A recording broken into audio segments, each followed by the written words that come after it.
Kisah tentang Ashabul Kahfi merupakan salah satu cerita yang terkenal dalam kepercayaan agama-agama Abrahamik, terutama dalam Islam. Kisah ini menceritakan sekelompok pemuda beriman yang melarikan diri dari penganiayaan seorang raja yang zalim dan berlindung di dalam sebuah gua. Gua tersebut kemudian menjadi tempat mereka tertidur selama 309 tahun, seperti yang diisyaratkan dalam Al-Quran, tepatnya dalam surat Al-Kahfi ayat 9 sampai 26. Setelah ribuan tahun, lokasi gua ini sempat hilang dan tidak ditemukan oleh siapapun, yang menyebabkan kisah ini dianggap oleh beberapa orang sebagai mitos karena kurangnya bukti arkeologi. Namun pada tahun 1963, seorang arkeolog dari Yordania berhasil menemukan sebuah gua di daerah Ar-Rajib, Yordania, yang diyakini sebagai gua tempat bersembunyinya Ashabul Kahfi. Penemuan ini mengungkap banyak bukti yang cocok dengan deskripsi dalam Al-Quran. Di dalam gua tersebut ditemukan 8 kuburan kuno, yang diduga merupakan tempat peristirahatan para pemuda Ashabul Kahfi, serta sebuah kerangka rahang atas seekor anjing, yang sesuai dengan kisah dalam Al-Quran bahwa seekor anjing turut menjaga pintu gua. Menurut tradisi Nasrani, 7 pemuda tersebut dikenal dengan nama Maximilianus, Martinianus, Dionysius, Yohanes, Konstantinus, Lamblicus, dan Antonius. Sementara dalam Islam, nama-nama mereka tidak disebutkan secara spesifik dalam Al-Quran, namun beberapa ulama dan sejarawan menyebut mereka sebagai Martellius, Cassitius, Sidemius, Mixalmina, Mikaslimina, dan Tamliha. Terdapat juga seorang pemuda penggembala yang membawa serta anjingnya untuk menjaga mereka. Pemuda-pemuda ini merupakan penasihat atau pembantu seorang raja zalim bernama Dikianus atau Dikianus, yang dalam beberapa catatan sejarah dikenal sebagai Decius, seorang kaisar Romawi yang berkuasa pada abad ke-3 Masehi. Decius dikenal sebagai seorang penyembah berhala yang kejam, terutama terhadap mereka yang beriman kepada Tuhan yang Esa.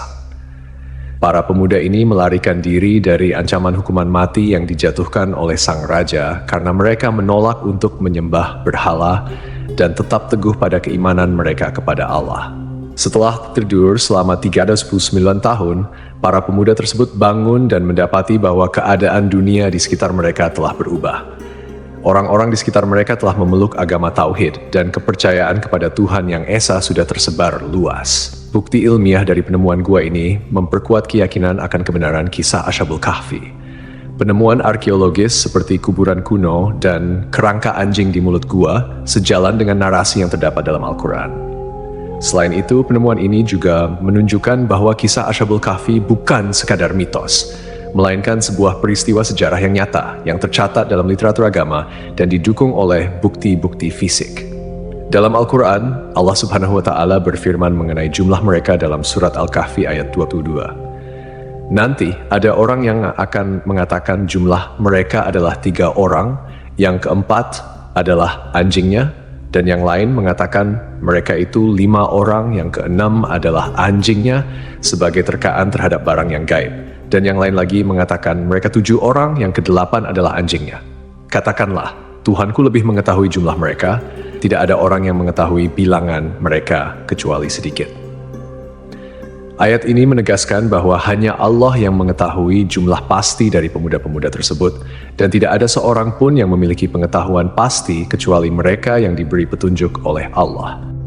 Ashabul Kahfi, seperti yang disebutkan dalam Al-Quran surat Al-Kahfi ayat 11, tidak hanya merupakan bukti kebesaran Allah, tetapi juga mengandung detail-detail yang menunjukkan mukjizat dan keajaiban yang hanya bisa diketahui melalui wahyu. Dalam tafsir Ibnu Katsir, dijelaskan bahwa anjing yang menemani para pemuda tersebut juga ikut tertidur di dalam gua bersama mereka.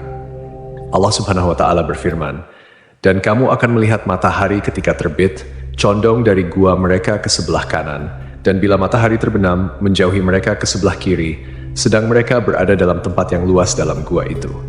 Itu adalah sebagian dari tanda-tanda kebesaran Allah. Barang siapa yang diberi petunjuk oleh Allah, maka dialah yang mendapat petunjuk. Dan barang siapa yang disesatkannya, maka kamu tidak akan mendapatkan seorang pemimpin pun yang dapat memberi petunjuk kepadanya. Para peneliti yang mempelajari gua ini menemukan bahwa celah masuknya sinar matahari ke dalam gua memang sesuai dengan deskripsi yang ada dalam Al-Quran. Celah gua di sebelah selatan mengarah ke barat daya, sehingga ketika seseorang berdiri di dalam gua pada waktu sore, sinar matahari akan bergerak ke arah kanan dan memberikan ruang untuk melihat pemandangan luar gua. Pada waktu siang hari, sinar matahari tidak masuk ke dalam gua, sedangkan saat matahari terbenam, sinar tersebut hanya sedikit dan sesaat memasuki gua. Fenomena ini sangat menakjubkan karena menggambarkan akurasi detail yang disampaikan dalam wahyu yang kemudian dibuktikan oleh penelitian modern. Selain itu, ditemukan pula tulisan dalam berbagai bahasa kuno di dinding gua yang mengisyaratkan tentang keesaan Tuhan. Ini menimbulkan pertanyaan besar, bagaimana mungkin Rasulullah Shallallahu Alaihi Wasallam bisa mengetahui detail kisah ini yang terjadi 5 abad sebelum kelahirannya dan sebelum turunnya Al-Quran? Jawabannya jelas. Itu adalah wahyu dari Allah, menunjukkan bahwa Al-Quran adalah firman Allah yang mengandung kebenaran sejati. Meskipun ada perdebatan tentang lokasi pasti Gua Ashabul Kahfi, bukti historis, arkeologis, dan astronomis menunjukkan bahwa gua tersebut terletak di daerah Ar-Rajib, sekitar 13 km sebelah selatan kota Amman, Yordania. Beberapa sahabat Nabi Muhammad SAW seperti Ubaidah bin Al-Jarrah, Muawiyah bin Abu Sufyan, dan Ibnu Abbas pernah mengunjungi gua ini dan menyebutkan bahwa mereka melihat tulang belulang para penghuni gua. Bangunan di atas gua tersebut pada awalnya adalah sebuah gereja yang kemudian beralih fungsi menjadi masjid pada masa kekuasaan Islam. Di dalamnya terdapat pilar-pilar batu yang tidak sama tingginya, membentuk lingkaran yang diduga merupakan bangunan yang disebut dalam Al-Quran. Dan demikianlah kami pertemukan mereka dengan manusia, agar manusia itu mengetahui bahwa janji Allah itu benar, dan bahwa kedatangan hari kiamat tidak ada keraguan padanya. Seorang pakar geologi, Nazim Al-Kailani, dalam penelitiannya menyatakan bahwa tanah di gua ini memiliki peran penting dalam menjaga keutuhan kondisi tubuh para penghuni gua. Tanah di kawasan Gunung Rakim mengandung karbohidrat, kalsium, magnesium, serta tumbuh-tumbuhan dan hewan yang jenuh dengan radium. Material ini mengandung unsur logam uranium yang berkilau dan menghasilkan sinar alfa, beta, dan gamma. Jenis-jenis sinar ini diketahui mampu mensterilkan dan menjaga kualitas kondisi daging serta tumbuhan dari kebusukan.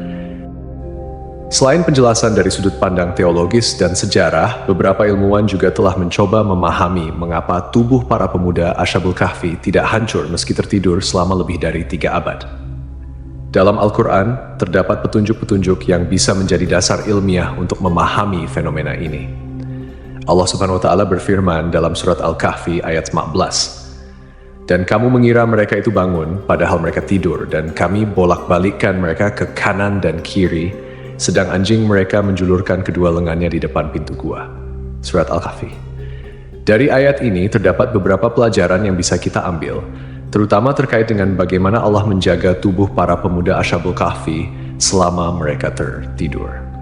Salah satu cara yang dilakukan Allah adalah dengan membolak-balikan tubuh mereka, sehingga menghindari terjadinya ulcus decubitus atau pressure ulcer, yaitu luka yang disebabkan oleh tekanan berkelanjutan pada satu bagian tubuh.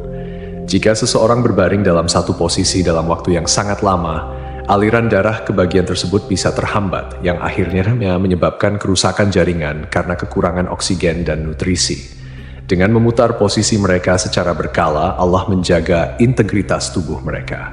Ibnu Katsir, seorang mufasir terkenal, juga menjelaskan dalam tafsirnya mengenai surat Al-Kahfi ayat 19 bahwa Allah dengan hikmahnya menjaga para pemuda ini dari sinar matahari yang berlebihan. Sinar matahari pagi yang lembut memberikan kehangatan dan sinar yang cukup untuk menjaga kondisi tubuh mereka tanpa menyebabkan kerusakan kulit akibat paparan sinar matahari yang terlalu lama. Ini sesuai dengan pengetahuan medis modern, First, yang menyatakan bahwa paparan sinar ultraviolet dari matahari dalam jumlah yang cukup penting untuk sintesis vitamin D dalam tubuh. Vitamin D berperan penting dalam metabolisme kalsium, yang penting untuk kesehatan tulang, sistem kekebalan tubuh, serta fungsi otot dan saraf. Namun, paparan sinar matahari yang berlebihan bisa merusak kulit dan menyebabkan penyakit. Dalam ayat yang sama, Ibnu Katsir juga menambahkan bahwa posisi gua yang terbuka ke arah utara memungkinkan sirkulasi udara yang baik, sehingga gua tersebut tidak menjadi lembab atau pengap. Ini juga memberikan petunjuk bahwa gua tersebut memiliki sirkulasi udara yang cukup untuk menjaga kesegaran di dalamnya. sehingga para pemuda itu tetap dalam kondisi yang baik meskipun tertidur dalam waktu yang sangat lama. Kemudian, dari sudut pandang ilmiah, penelitian lebih lanjut menunjukkan bahwa radiasi dan unsur-unsur mineral yang terdapat di tanah dan dinding gua dapat berperan dalam menjaga kondisi tubuh para pemuda. Seperti yang dijelaskan oleh Nazim Al-Kailani, unsur logam uranium yang ada di gua tersebut memancarkan radiasi yang dapat membantu mensterilkan tubuh dan mencegah pembusukan. Ini adalah bukti lain dari kekuasaan Allah yang mengatur segala sesuatu dengan sangat sempurna.